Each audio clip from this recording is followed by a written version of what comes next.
टिचरको अगाडि म दुई शब्द पस्किनु पाउँदा झन् एकदमै गर्व महसुस गरिरहेको छु। मेरो आदरणीय रेस्पेक्टेड मेरो पिपल्स फोरमको अहिले हाम्रो प्रेसिडेन्ट हुनुहुन्छ साङ्गेडुप्पा सर हजुरको अगाडि दुई शब्द बोल्नु पाउँदा मलाई एकदमै खुसी लागिरहेको छ।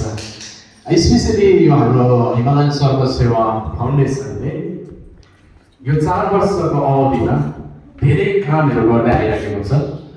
ती काम मध्येमा चाहिँ दुईटा कुरा चाहिँ हामीले एकदमै इम्पोर्टेन्ट फोकस गरिरहेको छौँ, एउटा नेचरलाई अनि एउटा सोसियल अवेरनेस प्रोग्रामलाई।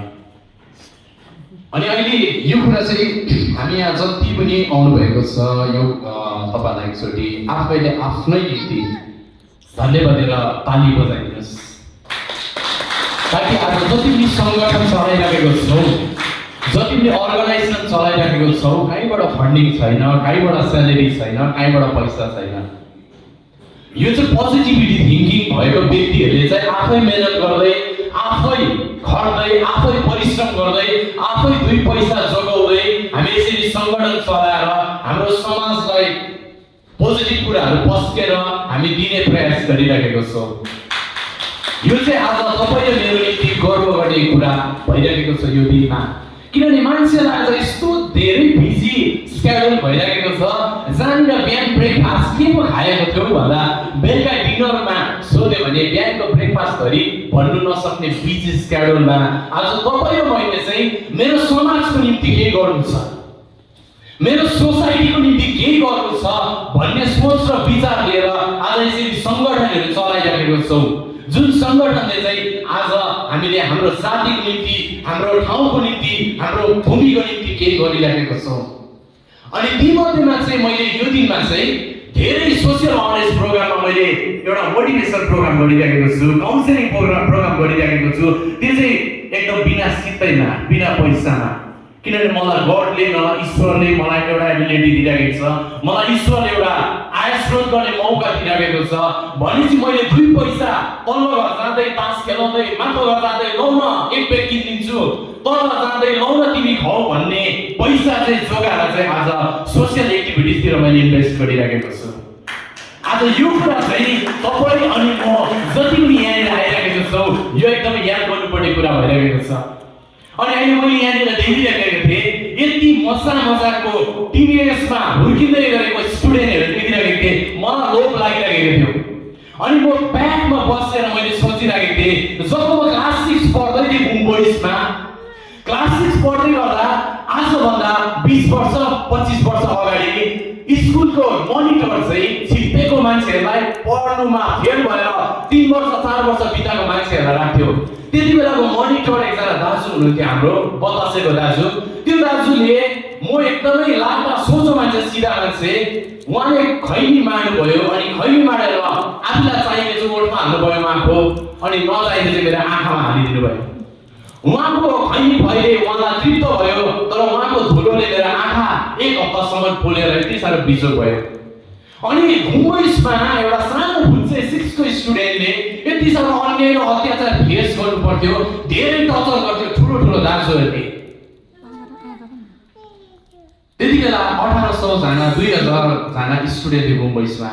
म लास्टमा एसेम्ब्लीमा हलमा बसेर म आँखा बहुतै आँसु चुहाउँदै भन्दै, जहिले पनि सानो हुँदा चाहिँ बिन्दु मात्र रहेछ, कहिले चाहिँ त्यो स्कुलको अगाडि चाहिँ म पनि बस्नु पाएँ हुन्थ्यो नि भनेर क्लास 6 मा देखेको दर्शन चाहिँ क्लास 11 मा आएर म स्कुलको भाइस क्याप्टन हुने मौका पाएँ। अनि यहाँबाट चाहिँ मैले आज स्टुडेन्टलाई मैले के एडभाइस गर्न मन लाग्यो, के एन्करेज गर्न मन लाग्यो भने नि एउटा 5 वर्ष र एउटा 13 वर्षको दुईजना नानीहरू खेल्नु गएछ खेतबारीमा। खेल्नु जाँदै गर्दा अचानक 13 वर्षको नानी कुपमा डुबेर बिजोग भएछ। अनि त्यो 5 वर्षको नानीले सकी नसकी चारैपट्टि गाउँको मान्छेहरूलाई बोलाएछ। यता बोलाउँछ बर मान्छ, कसै पनि छैन सहायता गर्ने मान्छे, उता बोलाउँछ बर मान्छ, कसै पनि छैन। त्यो 13 वर्ष डुबेको नानीलाई त्यो 5 वर्षको नानीले आज ठिटोले कहीँबाट पनि सपोर्ट पाउँदैन। अन्त आफ्नो विचार, आफ्नो सोचाइ र आफ्नो प्रयासले गर्दा त्यो 13 वर्षको नानीलाई कुपबाट त्यहाँ गएर हेर्छ बाल्टीमा पानी उगाउनेमा दोरी लगाइराखेको हुन्छ, त्यो दोरी दिएर त्यो 13 वर्षको नानीलाई सकि नसकि निकाल्छ कुपबाट। अनि त्यो 5 वर्षको नानी र 13 वर्षको नानी जब गाउँमा गएर हल्ला गर्छ, यो मेरो साथी, यो मेरो दादा डुबेको थियो कुपमा, अनि मैले सकि नसकि कोसिस गरेर निकाले भनेर भन्दा समाजको मान्छेले कसैले बताउँदैन, किनभने हाम्रो सोसाइटीमा बडा र ठुलो व्यक्तिहरूलाई खालि प्रायोरिटी दिने मेन्टालिटी भएको छ। सानो सानो भुलाभुलीले गरेको काममा रेस्पेक्ट छैन, केयरिङ छैन, भ्यालु छैन, अनि सबैले यही भनेर चाहिँ तँ नाते फुच्चेले कसरी चाहिँ बचाउँछस्, यत्रो ठुलो 13 वर्ष पुगेको लाफेलाई भनेर भनेछ।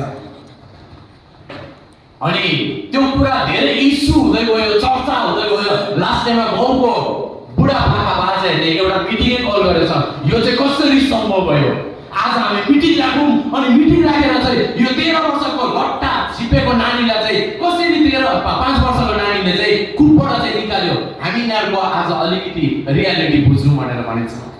अनि जब त्यो 5 वर्षको नानीलाई त्यत्रो ग्यादरिङ जेनरल मिटिङ राखेर भन् कसरी चाहिँ मैले 13 वर्षको नानीलाई बचाइस् भनेर भन्दा त्यो 5 वर्षको नानीले भन्छ, मैले चारैपट्टि बोलाएँ, कोही मान्छे थिएन, चारैपट्टि कुदे, कहीँ पनि सारा पाइन, अन्तमा गएर मैले त्यहाँनिर पर हेर्दा त्यहाँ कुपमा उगाउने बाल्टी र दोरी देखेँ, त्यो दोरी दिएर चाहिँ त्यो दादालाई पक्रिनु लगाएँ, अनि मैले ताने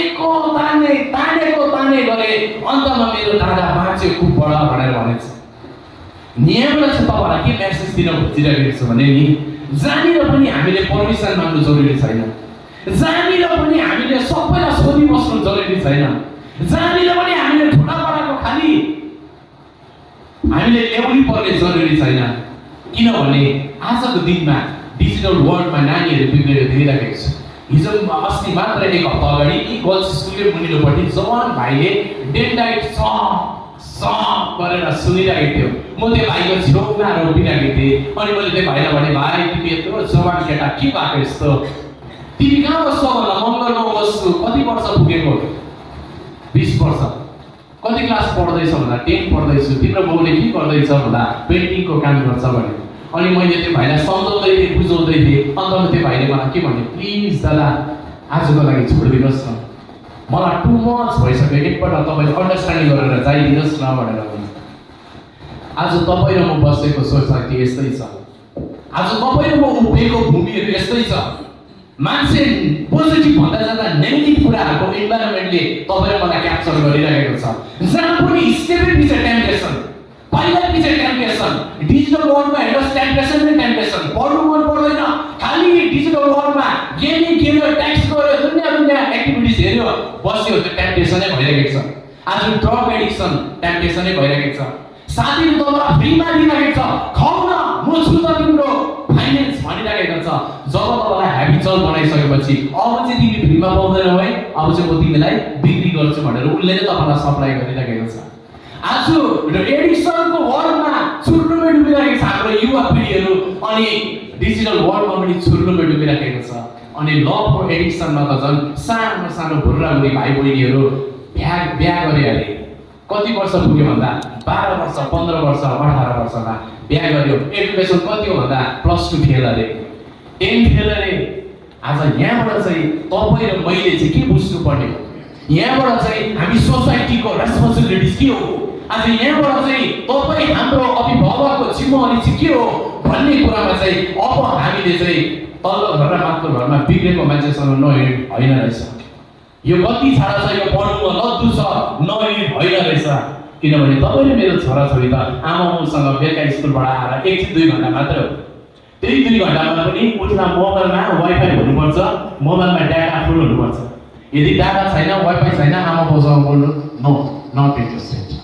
आज यस्तो दुनियाँमा तपाईँ र मैले जान्नुपर्ने, तपाईँ र मैले बुझ्नुपर्ने कुरा चाहिँ यही कुरा छ कि यदि आज तपाईँले हामीले पोजिटिभिटी भएर हामी अगाडि बढ्यौँ, यदि आज मेरो समाजको निम्ति मात्रै म होइन, म बसेको डिस्ट्रिक्टको निम्ति हो, म बसेको वेस्ट बेङ्गालको निम्ति हो, अनि म बसेको इन्डियाको निम्ति one of the best example हुनुपर्छ भन्ने सोच मात्रै हामीले राख्यौँ भने तपाईँ आदि जित्नुहुन्छ।